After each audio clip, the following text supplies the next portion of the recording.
तो दोस्तों मूवी की शुरुआत में हमें फ्यूचर वाली दुनिया दिखाई देती है जहाँ पर बहुत सारा पॉपुलेशन बढ़ गया है और लोगों को रहने के लिए जगह भी नहीं है और ना ही खाने के लिए कुछ खाना है, तो जीने के लिए कॉकरोच खा रहे हैं। वैसे बाहर के देश के लोगों के लिए ये तो नॉर्मल ही बात है। कीड़ों के मार्केट में दो लोग भाग रहे होते हैं, उनके पीछे कुछ पुलिस वाले भी भाग रहे थे। उन दोनों में से एक लड़के का नाम कोमोची होता है। यहाँ पर वही मेन हीरो है हमारा। तभी वहाँ पर आसमान से एक गाड़ी आती है और उसमें कोमोडा नाम का एक लड़का होता है। वो पागल खुद का ही प्रेजेंटेशन देख रहा था। वो कह रहा था कि धरती के ऊपर अब जमीन नहीं बची हुई लोगों के लिए, अब हम मार्स के ऊपर जाकर वहाँ पर नई सिविलाइजेशन बनाएंगे। शायद बंदा इलॉन मस्क से इंस्पायर है।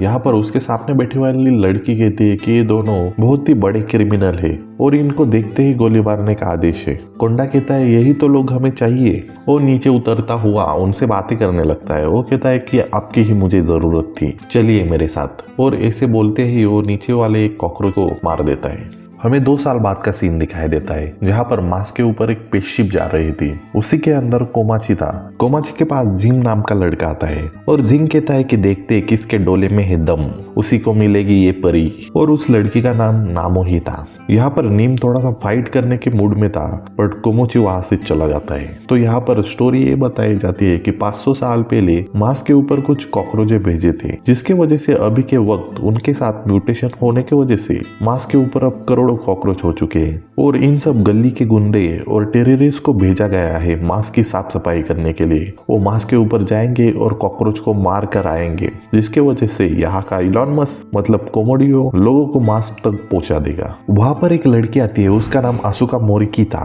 और साथ ही साथ वहां पर कैप्टन भी आता है, उसका नाम डोजिमा था। कुछ ही टाइम बाद वहां पर स्पेसशिप लैंड हो जाता है और मार्स का हमें व्यू दिखाई देता है। तभी कहानी शिफ्ट हो जाती है और हमें कोकुमी का सीन दिखाई देता है और इलॉन मस्क उससे कह रहा था कि तुम्हें मार्स के ऊपर जाकर बहुत सारे कॉकरोच मारने हैं, जिसके हम तुम्हें लाखों रुपए भी देंगे और तुम्हारे ऊपर जो भी क्रिमिनल केसेस है उनको भी हटा देंगे। ये बातें सुनकर वो दोनों भी एग्रीमेंट पर साइन कर देते हैं। कहानी प्रेजेंट में शिफ्ट होती है और वो लोग 2 मिसाइल आजू बाजू छोड़ देते हैं, जिससे थोड़ा सा धुआं निकलता है। वो जहरीला धुआं आजू बाजू के कॉकरोचों को मारने के लिए था बट वहां पर कोई कॉकरोच नहीं था। कैप्टन उनके सामने आता है और कहता है कि जाओ दोस्तों, जी लो अपनी जिंदगी, और उनको मार्स पर टहलने के लिए भेज देता है। यहाँ पर कोकोमो भी शिप लेकर जा रहा था, तभी उसे एक अलग शिप दिखाई देती है सेम उनकी तरह। तो वो सीधा इलॉन मस्क को कॉल लगा देती है। इलॉन मस्क कहते हैं कि कुछ सालों पहले हमने तुम्हारे जैसी शिप को मार्स पर लैंड करवाया था बट दिक्कत वाली बात यह हो गई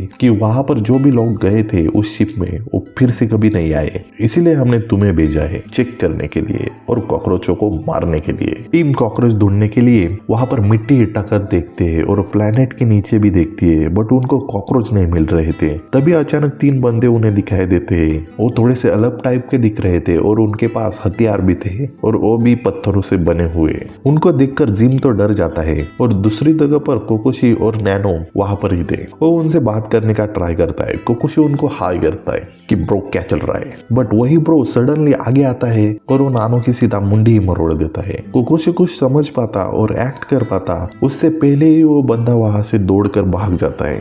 तभी वहां पर जिम और उसके साथी आ जाती है। जिम कहता है कि आकाशी मोरिया को भी उन लोगों ने मार दिया है और हमें दिखाई देता है कि आकोशी के ऊपर कॉकरोच कूद रहे होते हैं। नैनो की बॉडी वो स्पेसशिप में लेके आते हैं और साथ ही साथ कोकोमो कैप्टन से पूछता है कि ये सब कुछ क्या हो रहा है। यहाँ पर कैप्टन बताता है कि वो सब कॉकरोचेस है और मार्स के इवोल्यूशन की वजह से और माइग्रेशन की वजह से उनके साथ ये सब कुछ हो रहा है। वो एज अ ह्यूमन से भी ज्यादा इंटेलिजेंट और स्ट्रांग हो गए हैं। कोकोशी कहता है कि ये सब कुछ तुम्हें पता था, पहले क्यों नहीं बताया।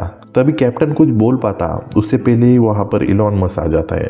होलोग्राम से इलॉन मस्क उनको बताता है कि तुम पावरफुल हो, तुम्हारे सूट के अंदर मैंने इंजेक्शन डाले हुए हैं जिसके मदद से तुम भी सुपर पावर हासिल कर पाओगे। तभी उनके सूट से 2 धागे निकलते रोशनी वाले और उनके माइंड में कनेक्ट हो जाते हैं, जिसके वजह से उनको सब कुछ पता चलता है कि हमें क्या करना है और क्या नहीं करना। कैप्टन उनको बताता है अगर इंजेक्शन का डोज ज्यादा हो गया तो तुम मर भी सकते हो। तभी हमें दिखाई देता है कि शिप के बाहर एक कॉकरोच खड़ा हुआ होता है और शिप के अंदर गोल्डी नाम का बंदर सामने आता है और वो कहता है कि तुम तुम फिक्र मत करो, मैं हूं ना। और वो वहां से चला जाता है। गोल्डी बाहर जाकर उस कॉकरोच के सामने खड़ा हो जाता है और उससे कहता है कि आजा, मसल दूंगा तुझे। तभी कॉकरोच सामने आता है और उसको एक पंच मारता है जिसके वजह से गोल्डी की फट के हाथ में आ जाती है। वो कॉकरोच कूदता है और वो स्पेसशिप के कांच के ऊपर आ जाता है। वो अपना सर मारकर शीशा तोड़ देता है और अंदर आते हुए 2 लोगों को मार देता है। उससे फाइट करने के लिए कोकोशी अपना इंजेक्शन निकालता है और डालने लगता है। तभी वहां पर कैप्टन आ जाता है और वो कहता है, अरे साले रुक, मैं पहले करूंगा फिर आप करोगे। वो अपना इंजेक्शन अपने अंदर डाल देता है और वो ट्रांसफर हो जाता है एक एंट में।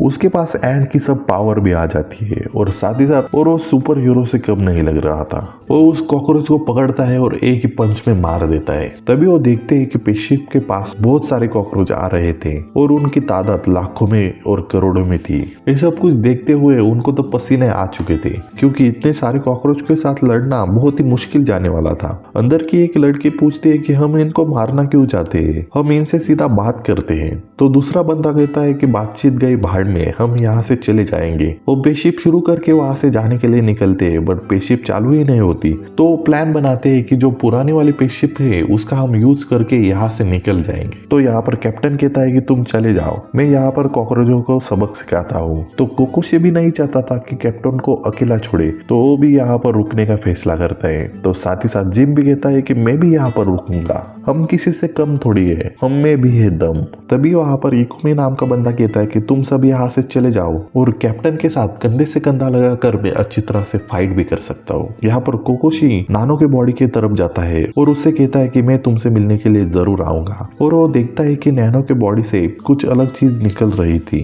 बट वो उसको इग्नोर करता है। तभी स्पेसशिप के ऊपर लाखों कॉकरोच चढ़ के आते हैं और अंदर घुसने की कोशिश करते हैं। कैप्टन बड़े ही ताकत से उन कॉकरोच को मार रहा था और उनका सामना कर रहा था। दूसरे तरफ दिखाई देता है कि बाकी बचे हुए बंदे वहां से निकलने का ट्राई करते हैं और एक बंदा अपने ऊपर वही इंजेक्शन लगा लेता है, जिसके वजह से उसका मुंह फूल जाता है और उसके पास आग की पावर आ जाती है। यहाँ पर हजारों की तादाद में स्पेसशिप के अंदर कॉकरोच आते ही चले जा रहे थे और कैप्टन उनसे लड़ता जा रहा था। तभी हमें कैप्टन का फ्लैशबैक दिखाई देता है। यहाँ पर कैप्टन पुलिस वाला था, बट गलत काम करने की वजह से उसको भी सस्पेंड कर दिया था। इसी वजह से इस इलॉन मस्क ने इसको इस मिशन के ऊपर एज अ कैप्टन रिक्रूट किया था। यहाँ पर इलॉन मस्क ये भी कहता है कि तुम वहां पर जाओगे एज कैप्टन और वापस आने से पहले एक अंडा भी लेकर आओगे। तभी हमें कैप्टन का सीन दिखाई देता है, वो फाइट कर रहा था और वो साथ ही साथ टेक्नोलॉजी का मदद कर स्पेसशिप का डोर बंद कर देता है, जिसके वजह से कॉकरोच मर भी जाते हैं और वो ऑक्सीजन के अंदर जहरीली गैस छोड़ देता है, जिसके वजह से स्पेसशिप के अंदर बहुत सारा गैस बनने लगता है और यहाँ पर कॉकरोच के ऊपर थोड़ा सा इम्पैक्ट भी पड़ रहा था। दूसरे स्पेसशिप की तरफ निकलने वाले जो भी बंदे थे, तभी उनको दिखाई देता है कि अपने गाड़ी के सामने एक बड़ी सी सुनामी आ रही है और वो सुनामी कॉकरोचों की थी। यहाँ पर उस सुनामी को तोड़ने के लिए वो आग वाला बंदा उन पर आग छोड़ता है, बट आग का इम्पैक्ट कॉकरोचों के ऊपर कुछ भी नहीं पड़ रहा था। तभी टीम के अंदर जो बंदियां थी वो भी इंजेक्शन लगाने का सोचती है और वो इंजेक्शन लगा लेती है, जिसके वजह से उनके अंदर भी थोड़ी सी एंड की पावर आ जाती है। वो 2 लड़कियां शील्ड बनाकर उसी आग वाले बंदे को बचा रही थी और अचानक से उनकी गाड़ी बेकाबू हो जाती है और वो सुनामी से टकरा जाती है। तभी कॉकरोचों की सुनामी से टकराने की वजह से वहां पर वो लड़कियां गिर जाती है और गाड़ी सीधा आगे बढ़ने लगती है। उन गिरे हुए लड़कियों के पास वो कॉकरोच आ जाते हैं और वो दोनों को भी मार देते हैं बड़ी ब्रूटल तरीके से। दूसरी जगह पर स्पेसशिप के अंदर जो भी कॉकरोच थे उनको कैप्टन ने मार दिया था और कैप्टन भी वहां पर ही जख्मी हालत में गिर गया था और साथ ही साथ कोकोशी और बाकी के मेंबर दूसरे स्पेसशिप के ऊपर पहुंच गए थे। जब वो स्पेसशिप के अंदर जाते हैं तो उनको दिखाई देता है कि स्पेसशिप से कुछ सिग्नल ट्रांसमिट हो रहे धरती की तरफ। आगे वो कुछ करने का ट्राई करते हैं, तभी वो नीचे दिखते हैं तो उनके कुछ टीम मेंबर को कॉकरोचों ने मार दिया था। नीचे आने के बाद वो देखते हैं तो उनको पता चलता है कि कॉकरोच सिर्फ पत्थर ही नहीं उठा सकते, वो बंदूक उठाकर मार भी सकते हैं। तभी हमें दिखाई देता है कि इलॉन मस्क किसी कॉकरोच के साथ बात कर रहा है और वो उससे बताता है कि तुम्हें सबको मारना पड़ेगा और उस अंडे को धरती के ऊपर भेजना पड़ेगा। यहाँ पर कोकोशी अपना इंजेक्शन डाल देता है, जिसके मदद से उसको भी एंड की पावर मिल जाती है और यहाँ पर जिंग भी अपना इंजेक्शन डाल देता है, जिसके वजह से उसके पैरों में बहुत ही ताकत आ जाती है और सब कॉकरोच कॉकरोचों को मारने का ट्राई करते हैं और मार भी देते हैं। बट यहाँ पर कॉकरोचों की संख्या करोड़ों में होने की वजह से वो सिर्फ उनके साथ फाइट ही कर रहे थे। तभी हमें कैप्टन का सीन दिखाई देता है जो थोड़ा बहुत जिंदा था। तभी वहाँ पर इलॉन मस्क से बोलने वाला कॉकरोच आ जाता है और वो थैंक यू कैप्टन बोल रहा था। और अचानक से उस कॉकरोच के अंदर से वही लड़की आसुका मोरोकी दिखाई देती है। उसके पास पावर आ गई थी कि वो किसी के शरीर के अंदर चली जा सकती है और उसके मदद से उस शरीर को कंट्रोल भी कर सकती है। तभी वो शूट करके अपने कैप्टन को मार देती है और अपने दूसरे साथी के ऊपर पानी मारकर उसको उठा देती है। यहाँ पर अगर किसी के ऊपर पानी मारा जाए तो फिर से जिंदा भी हो सकता है। और पास ही में हमें एक अंडा भी दिखाई देता है। यहाँ पर इनका प्लान होता है कि इस अंडे को धरती के ऊपर लेके जाना है। ये सब कुछ इलॉन मस्क का प्लान होता है और वो अपने स्पेसशिप को चलाने का ट्राई करते हैं। और हमें दिखाई देता है स्पेसशिप के अंदर जो नैनो थी उसके शरीर के ऊपर से बहुत सारे धागे निकल रहे थे। यहाँ पर जब थोड़ी सी सुबह होती है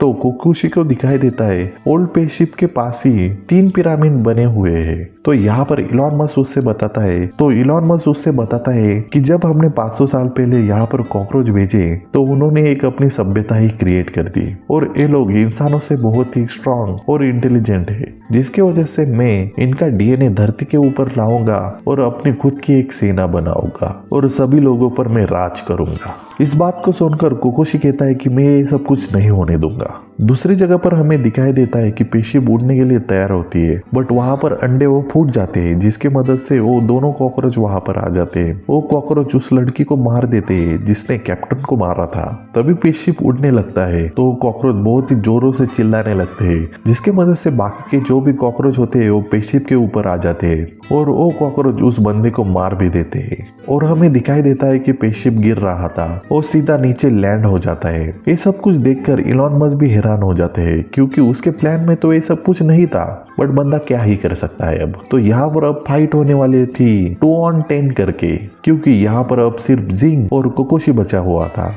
और उनके सामने लाखों की कॉकरोचों की सेना भी थी। यहाँ पर उनकी बहुत तगड़ी फाइट होती है। कॉकरोच उनको मारता है, वो कॉकरोच को मारते हैं। उसके बाद में बहुत पिटने की वजह से जिम अपने अंदर एक और इंजेक्शन डाल लेता है और कॉकरोचों से फाइट करने लगता है। बट यहाँ पर कॉकरोच उसको कुत्ते की तरह मारने लगते हैं तो जिम दूसरा वाला इंजेक्शन भी डाल देता है। ऐसे कर करके जिम बहुत सारे इंजेक्शन अपने अंदर डाल देता है, जिसके वजह से वो थोड़ा बहुत ट्रांसफर होने लगता है जानवरों के अंदर। और जैसे कि कैप्टन ने बताया था कि इसके बहुत सारे साइड इफेक्ट भी है, इसके वजह से जिम को थोड़ी सी तकलीफ भी हो रही थी। बट जिम मान नहीं रहा था, वो फाइट करता ही जा रहा था। कोकोशी भी उसकी प्रोटेक्शन कर रहा था और साथ ही साथ वो भी फाइट कर रहा था। बहुत ही मजेदार यहाँ पर फाइट चल रही थी बट आखिरकार ये सब मरने ही वाले थे। तभी वहां पर आसमान के अंदर एक एंजल सी लड़की आ जाती है और हमें दिखाई देता है कि वो स्पेसशिप के अंदर जो नैनो थी वही अब ऐसी हो गई है म्यूटेशन की वजह से। वो अपने अंदर से एक चमकीला पाउडर छोड़ने लगती है। तो एक कॉकरोच दूसरे कॉकरोच से कहता है कि भाई ये तो भगवान है, इसको कैसे मारेंगे। तो दूसरा कॉकरोच कहता है कि हट कैसे भगवान वगैरह, इसको तो गोली से शूट कर देते हैं भाई। यहाँ पर दूसरा कॉकरोच कहता है कि या bro let's shoot this girl, और वो सब लोग उसको शूट करने लगते हैं। जैसे वो ट्रिगर प्रेस करते हैं वहां पर बहुत बड़ा धमाका हो जाता है और उसमें नैनो भी मर जाती है। यहाँ पर नैनो ने जो पाउडर फेंकी थी उसके अंदर पेट्रोलियम था, जिसके वजह से वहां पर बहुत बड़ा ब्लास्ट भी हो जाता है। तभी वहां पर कोकोमी और जिंग बच जाता है और कोकोमी वही स्पेसशिप लेकर जाने का ट्राई करता है। बट यहाँ पर दिक्कत वाली बात ये थी कि जो जिंग था उसने बहुत सारे इंजेक्शन लेने की वजह से वो मॉन्स्टर बन गया था और उसका मानसिक संतुलन भी बिगड़ चुका था। तो जिंग कहता है कि तुम यहाँ से चले जाओ, बट कोकोमी उसको यहाँ पर छोड़ना नहीं चाहता था। वो बहुत ही इमोशनल हो जाता है बट वो कुछ कर भी नहीं सकता था। वो स्पेसशिप के अंदर चला जाता है और स्पेसशिप को शुरू कर देता है। दूसरी जगह पर हमें दिखाई देता है कि धरती के ऊपर इलॉन मस्क कहता है कि स्पेसशिप धरती के ऊपर नहीं पहुंचनी चाहिए, उसको उड़ा दो, क्योंकि कोकोमी को मार्स के ऊपर जो भी चल रहा है वो सब कुछ पता था, जिसकी वजह से इलॉन मस्क को बहुत बड़ा प्रॉब्लम आने वाला था। तभी उसके सामने जो असिस्टेंट थी वो उसको शूट करने लगती है। बट यहाँ पर उस इलॉन मस्क के पास भी बहुत सारी ताकत थी, जिसके वजह से वो बच जाता है और साथ ही साथ वो उस बंदी को शूट कर कर मार देता है और वो अपने लैब से बाहर चला जाता है। और हमें दिखाई देता है कि कोकोमी भी धरती के ऊपर जा रहा था अपनी जान बचाकर। और दोस्तों यहाँ पर मूवी खत्म हो जाती है और यहाँ पर मैंने कोंडा को एज ए इलॉन मस्क करके संबोधित किया है, बट लिटरली ऐसा कुछ नहीं है। मैंने जस्ट सिंपल करने के लिए इलॉन मस्क का नाम लिया है। तो दोस्तों यहाँ पर कुछ समझाने वाली बात थे नहीं जिससे मैं समझा सकता हूँ आपको। तो ठीक है दोस्तों, लाइक और सब्सक्राइब जरूर कीजिए। Thank you for watching.